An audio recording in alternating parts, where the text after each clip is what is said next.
Good evening, everybody. How is everybody doing? Wonderful. I'd like to start by saying thanks for being here. I know that y'all are likely super busy, so I appreciate you taking the time for all of us and for yourselves, and thank you for having me. I'm a 24-year-old woman who was born, raised, educated, and now employed in this beautiful province. I've got a few stories to share with you this evening, but before we start, I've got a few disclaimers. Number one, I love to swear. Number two, some of my story is actually kind of upsetting, and instead of carrying that heavy emotional load, I invite you to join me in getting curious. And number three, me being in front of you tonight is me leaving my comfort zone. And I do have my story here on paper, and I'm going to ask that you don't judge me for that, please. It's the one comfort I've planned for myself tonight, and I want you to know that I'm still here with you. I just want this to be as meaningful as possible. So let's get started. Who am I? My name is Morgan Atwater. I'm a daughter, a granddaughter, a sister, a friend, a young professional, a delusional optimist, a chronic worrier, and a communicator. I was born in New Glasgow, raised in a small hamlet just outside called Lochbroom. I've got two lovely parents. My dad's side of the family's been here for quite some time.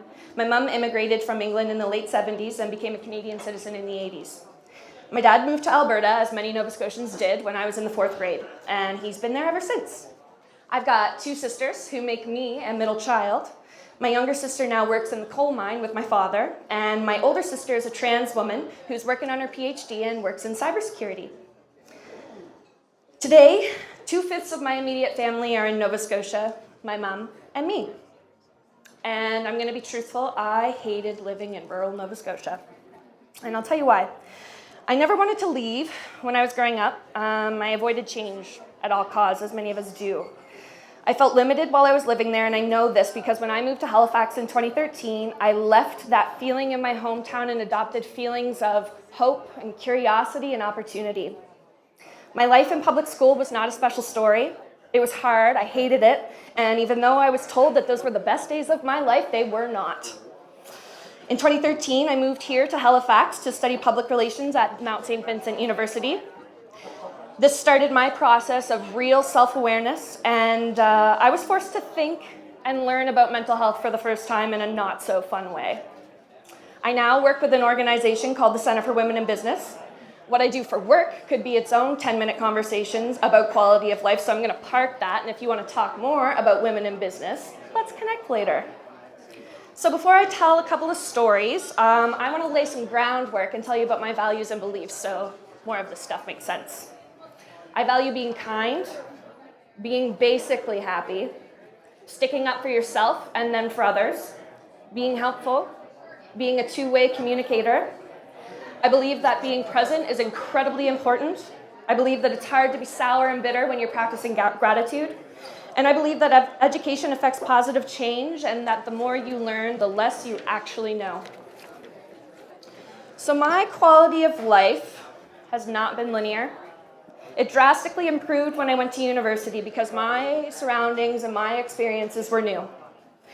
I could count on one hand how many people I knew when I moved to Halifax and came to university.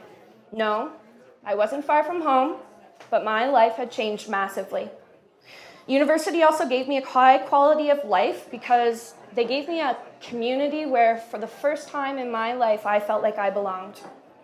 I've never had stronger relationships in my entire life. Self-awareness and advocacy also played a huge part in enhancing my entire quality of life. So when thinking about the topic of quality of life, I wanted to share maybe kind of like a positive story and maybe not so positive story. So let's start with the positive, a part of my life when I felt strong and happy. And honestly, I thought this was going to start in my childhood, and don't get me wrong, I had a great childhood filled with privilege and wonderful experiences and memories. But I felt so massively misunderstood. I spent a lot of my time and energy trying to be accepted. I wanted to be impressive and seen. I had no idea, and I genuinely say this with no exaggeration, I had no idea that I was in control of my happiness. But then I left my small town and I came to Halifax for university. And for the most part, the move was amazing. But I fucked up in a lot of ways. I went from volleyball every single day in high school to little to no exercise. I put on over 100 pounds in my first year of university, and I failed a course for the first time. I emotionally hurt somebody I cared about in a big way, and I had a very, very hard time looking myself in the mirror. Frequent panic attacks became a part of my life, and I started forgetting a lot of things because of dissociation. So even for driving point A to point B, I just lost those memories. My roommates at the time were often putting me to bed with a small little blue pill under my tongue called Ativan, and I experienced 2 years of chronic pain. I honestly really just wanted to die, but I was too afraid to hurt myself. And my roommate eventually pulled me aside, and she's like, "Look, Morgan, we can't keep doing this. We can't give you the help that you need." Little did I know that her saying this opened up a chapter in my life that changed everything. From here, I met one of the most influential people in my life, and she's taught me countless critical life lessons. Being, and I know you've heard this if you're social media users, and it's kind of becoming a cliche, but she taught me that self-care is critical, and super self-care is even more important when shit gets ultra fucked. So she always told me that her mission in life was to help young women be confident. And she showed me that when I'm not well, my breath is dangerously irregular. This just so happens to be the same advice that my grade 11 yoga teacher gave me. And because of these two women, I have, stay there, this reminder on my wrist, and it comes with a great story. Because of these two women, I found a way to manage my symptoms. I took this art that's on my wrist to an artist, and when he went to put the imprint on my wrist, I said, "Oh, whoa, no. I want that flipped the other way." And if you didn't see it, it's a little like sitting Buddha meditation dude. And in this moment, what I'm trying to point out is that I tried to set a boundary, which was super uncomfortable for me. And he judged me immediately and was like, "Why? When the world sees this, it's going to be upside down." And I said, "Well, it's not for the world, it's for me." And this is a moment where I may not seem like a big deal, but I felt powerful. So now the challenge. It was 2015, and I was volunteering at a very important event at our university. I was taking better care of myself than ever before. We were celebrating an event, the event after the campus pub, and I knew everyone there, being a small university. A few of my friends were heading downtown and asked if I wanted to join, and I remember thinking, I am way too sober for this.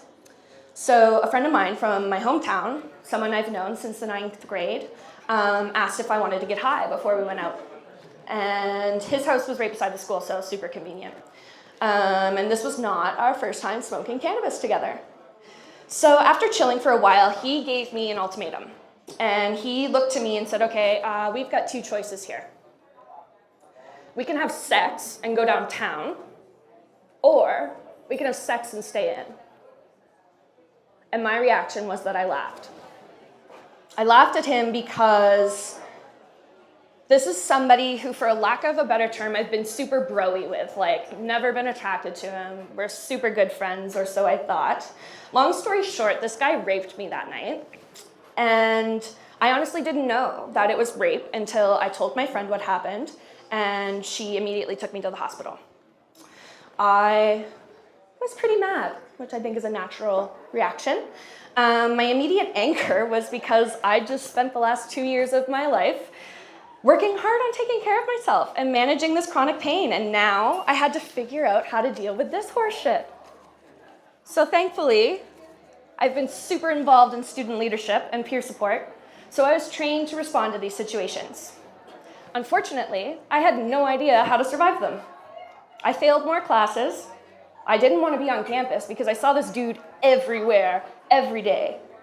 I never felt like I could formally report this, as many women do. That sense of belonging I had just started to experience and loved experiencing so much just disappeared. And along with it, my voice, my favorite part of myself. Through hours and weeks, and now years of more counseling, shout out Avalon, they're amazing, I'm getting there. 1 year ago, I convocated, which was a big deal for me. When I first started post-secondary education, I wanted to be the best. I wanted to be impressive, I wanted to be seen, and I wanted to come out on top. After the attack in 2015, I just wanted to get a degree in my hands. I didn't care how I did it, I just needed that. I needed to be done, and I did. And now today, I feel more peace and strength than ever before. I can sleep without nightly nightmares and some kind of drug. I've got new tools that work. I'm still processing and learning how to live a meaningful life even after what happened. I really honestly didn't think this was possible and still would prefer if I could just somehow erase that memory completely. I thought this happened because I deserved it. I thought it was karma for all of the shitty things that I ever did in my life. I now have a clear understanding, and I really hope I can share this with all of you, that we are not responsible for the actions of others. I know now that life happens in 3 magnificent acts. We get something amazing. It tragically shatters in front of us without any notice. And then we have to rebuild and make it into something that's even more amazing than what we originally had. It's been 4 years. I still have no freaking clue what I'm going to rebuild or create, but I don't want to rush it. I feel like I've lived my life up until this point being the epitome of glorifying busy, thinking that's the way I needed to live my life, and it's not. So right now I'm trying to redefine what productivity means to me and what that looks like. One thing that has helped me, I know this for sure, is quotes and stories from other people who know what my shoes feel like. Here's a quote. It's actually a poem that helped me, and it was shared with me, and it's by Audre Lorde. I hope you like it as much as I do. I was going to die, if not sooner than later, whether or not I had ever spoken myself. My silences had not protected me, and your silence will not protect you. What are the words you do not yet have? What do you need to say? What are the tyrannies you swallow day by day and attempt to make your own until you sicken and die of them and still in silence? We have been socialized to respect fear more than our own need for language. I began to ask each time, what's the worst thing that could happen to me if I tell this truth? Unlike women in other countries, our breaking silence is unlikely to have us jailed, disappeared, or run off the road at night. Our speaking will irritate some people, get us called bitchy or hypersensitive, and disrupt some dinner parties. And then our speaking out will permit other women to speak, until laws are changed and lives are saved and the world is altered forever. Next time, ask what's the worst that will happen. Then push yourself a little further. Then you dare. Once you start to speak, people will yell at you. They will interrupt you, put you down, and suggest it's personal. And the world will not end. And the speaking will get easier and easier, and you will find you have fallen in love with your own vision, which you may not have realized you ever had. And you will lose some friends and lovers and realize you don't miss them. And new ones will find you and cherish you. And you will still flirt and paint your nails, dress up and party, because as I think Emma Golden said, if I can't dance, I don't want to be a part of your revolution. And at last you'll know with surpassing certainty that the one thing that is more frightening than speaking your truth is not speaking at all.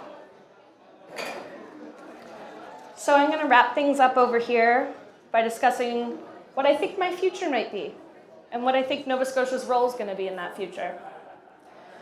I got to tell you, I really struggled to prepare for this. I like to be prepared. It's a little thing I call being organized. I didn't know what direction I wanted to take because I don't know what my future looks like here. Continuing to learn is very important to me.